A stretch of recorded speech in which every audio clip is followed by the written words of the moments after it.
I'm an asshole and that's okay. I piss people off and it makes my day. Hey, welcome back to another episode of John Sees the World, or John Sees the World. Yes, we're back again. Thank you to our sponsors. G. Willikers Milkshakes. Comes in red, green, blue, or twice in an hour. Spanky's not included. It is a subsidy of the You Betcha toys. Yes, it is. And here today, also with something of a conservative tip in order for you to save money. We're having a hard time right now. Things are costing more than they used to. And that's a shame because they sure as hell cost me more than they used to cost me. But anyways, water saving tips.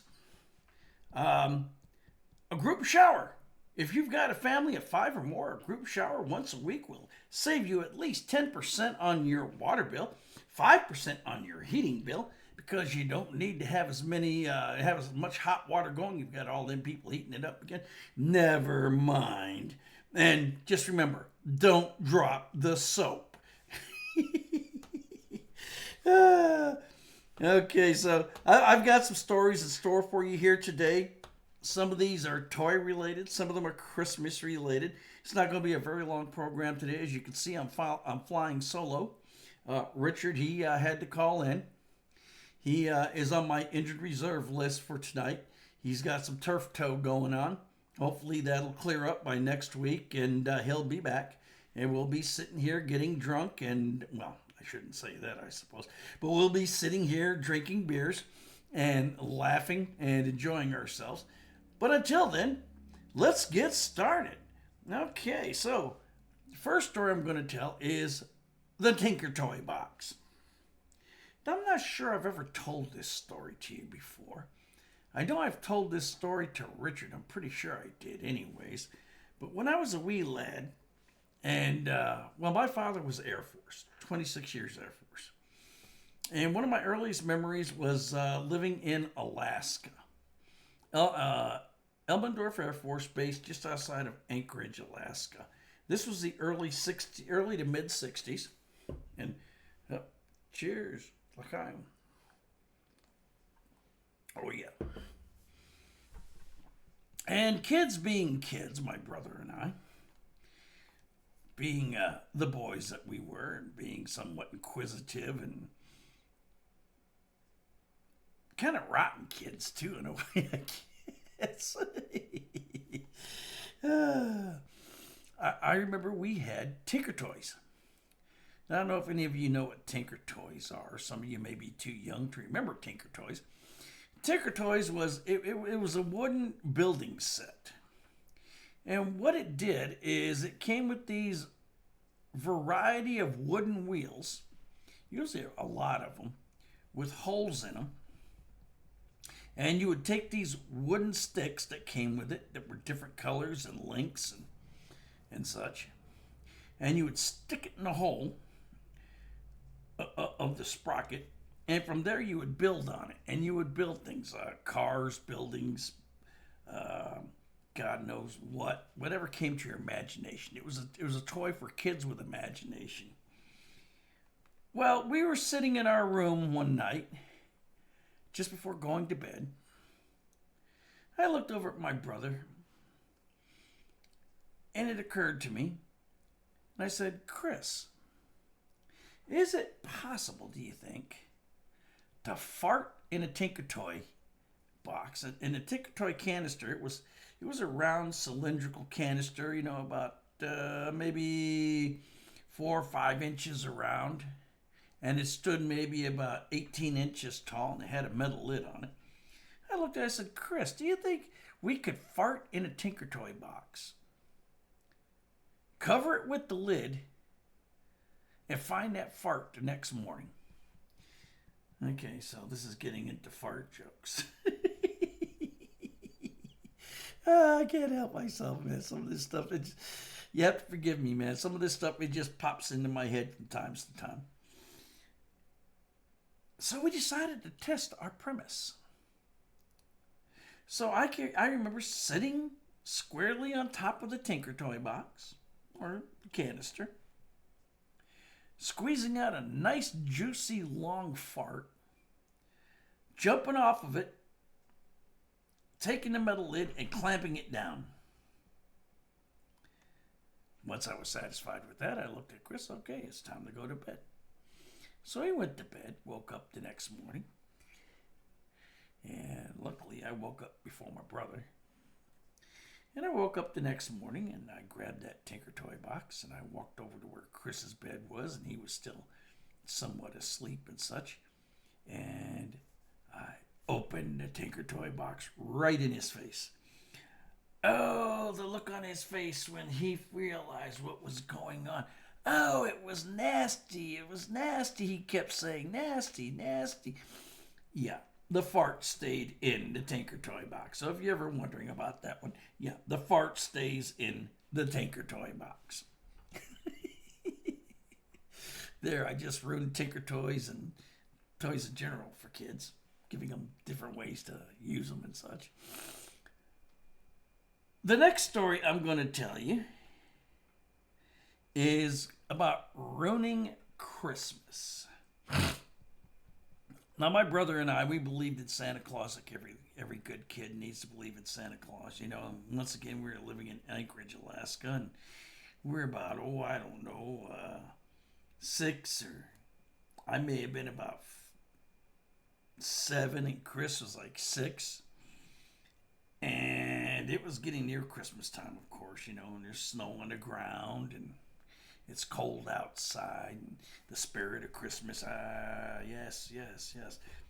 Mom was making cookies, and Dad was working, and of course there was the anticipation of Santa Claus coming to our house and bringing us toys. Well, me and my brother were in the front room of the apartment that we lived in on base there. And of course, being kids, we were crawling around on the floor, and yes, at 6 or 7, we still crawled around on the floor because we were chasing each other and having fun and laughing. Kids being kids, and yes, we were kids. And I remember there was a closet door in the living room, and for some reason, it had the couch in front of it, as though that couch was put there on purpose to keep us from going into that closet. Well, needless to say, Chris and I, being inquisitive youngsters that we were, and imaginative youngsters that we were, decided that whatever's in that closet, we got to find out. So lo and behold, we crawled up and over the couch, got behind it, managed to push it out a little bit and open up that closet door. And what did we find? Oh my Lord, there were toys back there. There was a building set. There were dolls for my sister. There was a machine gun, a play machine gun. Back in them days, yeah, we got guns for, play guns for toys. Yes, we did. And we were just staring at wonder when about that time our mother wandered in and found us there. Well, needless to say, she had a very serious conversation with us, which we, of course, adhered to, because if we didn't, your father's going to whoop your butt if you don't. And we never told my sister about Santa Claus, and we had figured out where Santa Claus had come from. And so we had ruined Christmas. Yeah, most kids, they're like, 11, 12 years old before they realize what's going on? Yeah, we figured it out at 6 and 7. Yeah, that was us. That was us. Now, in another Christmas-related story, this is back when I worked IT, internet technology. And I was working for the... oh no, there he is! Evil Sock Monkey! Yes, oh, he's giving you the Evil Sock Monkey bend over. Oh! That's okay. My little sock monkey's here to protect us. So anyways, when I was working ESD, as an internet technology technician, so to speak, we had a Secret Santa one year. And my Secret Santa that year was I got my buddy Jeremy Mincy as I was to be Secret Santa too. So this is about a week before our Secret Santa Christmas celebration at the office there, and we worked midnight till 9 o'clock in the morning, I think it was. Yeah, we actually got an hour off for lunch. That was something. And so I thought about this long and hard. So I went to the local convenience store, bought a $10 lottery ticket, seeing as $10 was the limit, for a gift at that time. So I got a $10 lottery ticket, wrapped it up, and then I went down to Home Depot, and I bought a 12-foot 2x4. Yeah, 12-foot 2x4. I took it home and I wrapped it once and I wrapped it twice and I wrapped it a third time to make sure it was perfectly wrapped. And then I wrapped that lottery ticket up and stuck it to the board, to the wrapping on the 2x4. And the night of the party, I went to work. Back then I had a 2006 Jeep TJ. Beautiful vehicle. Incredible vehicle. Wonderful vehicle. And I had my 2x4 sticking out the passenger window of my Jeep as I pulled up, to work. Get out of the Jeep, rolled up all my windows, of course, locked the door and everything. Went over to the gazebo since I was early with the 2x4 that's wrapped and the lottery ticket that's wrapped. Stood there for a few minutes, had a few cigarettes, relaxed a little bit, and then I went inside. Now, when I went inside, there's Mincy. Mincy's already sitting at his desk and looking over things and whatnot. Shift hasn't started yet and everything, and he looks up and he sees me and he says, "Oh, shit. Who are you Secret Santa for?" I said, "I don't know. Who do you think I'm Secret Santa for?" He says, "I don't know, but they're screwed."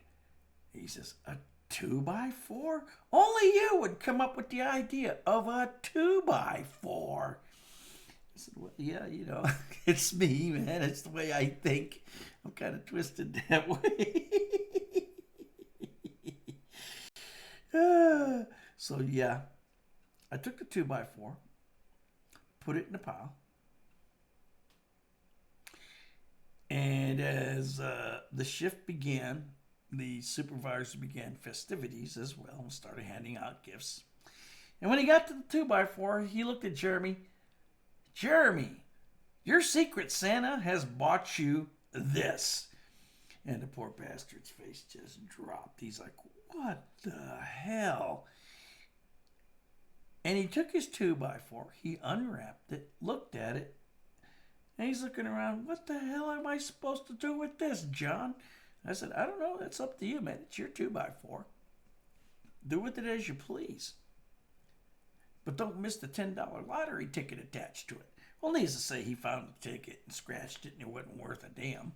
Didn't win anything. But Jeremy did get a 12-foot 2x4. Now, needless to say, Jeremy was somewhat disappointed, disillusioned, shocked, if you will. Took that 2x4 outside with him when he went on his next smoke break. And we had a gazebo out there, and he threw it under the gazebo thinking, what the hell? I got to bring a saw to work now in order to fit it into my little car. Well, that took about 2 months before he finally got around to bringing a saw to work and sticking it, sawing the 2x4 in half and sticking it in his little car and then driving it home. But needless to say, that 2x4 did come in handy. It ended up hanging in his heavy bag eventually. So there's the Jeremy and his 2x4. And let me see here.